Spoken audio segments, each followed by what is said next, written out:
ഇഫ്താറിൽ പങ്കെടുത്തിട്ടുണ്ട്. അതിനൊക്കെ തികച്ചും വ്യത്യസ്തമായിട്ടാണ് ഇന്നത്തെ ഒരു ബസ് യാത്രയിലാണ് ഇന്നത്തെ ഇഫ്താർ. നമ്മുടെ ഇൻചാർജ് ബസ്സും അതിലെ യാത്രക്കാരും ഒരുമിച്ചുള്ളൊരു ഇഫ്താർ അല്ലേ. ഒരുപാട് വർഷമായിട്ട് ഈ ബസ്സിൽ നോമ്പ് തുറക്കുള്ള സൗകര്യം ഒരുക്കിയിട്ടുണ്ട്. അതുപോലെ തന്നെ വേറൊരു കാര്യം കൂടെ ഉണ്ട്. ഒരുപാട് ജീവകാരുണ്യ പ്രവർത്തനങ്ങൾക്കും വേണ്ടിയിട്ട് ഈ ബസ് ഉപയോഗിച്ചിട്ടുണ്ട്. ഏറ്റവും ഇനി നമുക്ക് അടുത്തത് വരുന്നത് ഈ വരുന്ന 27-ാം തീയതി വ്യാഴാഴ്ചത്തെ മുഴുവൻ കളക്ഷനും നമ്മുടെ കൊണ്ടോട്ടി ഡയാലിസ് സെന്ററിനും വേണ്ടിയിട്ടാണ് ഈ ബസ് ഓടുന്നത്.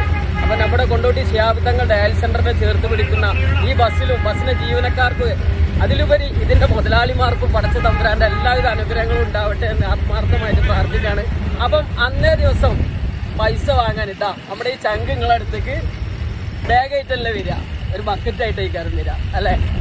ഏതൊക്കെ റൂട്ടിൽ നമ്മളെ ബസ് ഓടണമെന്ന് പറഞ്ഞു കൊടുത്താൽ രാവിലെ 7:45 എടത്തനാട്ടിൽ നിന്ന് എടുത്ത് മേലാറ്റൂർ പോയി, 8:15 മേലാറ്റൂര്, പാണ്ടിക്കാട് 8:35, മഞ്ചേരി 9:10 പോകുന്നു, കൊണ്ടോട്ടി 9:35, അങ്ങനെ 10:00 കോഴിക്കോട് എത്തും.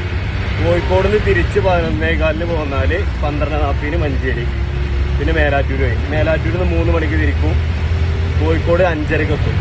അതിൻ്റെ ഇടയിൽ കൊണ്ടോട്ടി എത്തുന്ന സമയം 4:30 കൊണ്ടോട്ടി, പിന്നെ 5:30 കോഴിക്കോട്. കോഴിക്കോട് നിന്ന് പിന്നെ ഈ പോരലാണ് 5:40 കോഴിക്കോട് നിന്ന് പോന്നാൽ 9 മണിയാകുമ്പോൾ എടത്തനാടാണ്. അപ്പൊ ഈ റൂട്ടിൽ അന്നേ ദിവസം ഈ ബസ്സിന്റെ കൂടെ കൊണ്ടോട്ടി ശിഹാബ് തങ്ങൾ ഡയാലിസ് സെന്ററിനെ സഹായിക്കാൻ വേണ്ടിയിട്ട് നിങ്ങളും ഉണ്ടാവില്ലേ?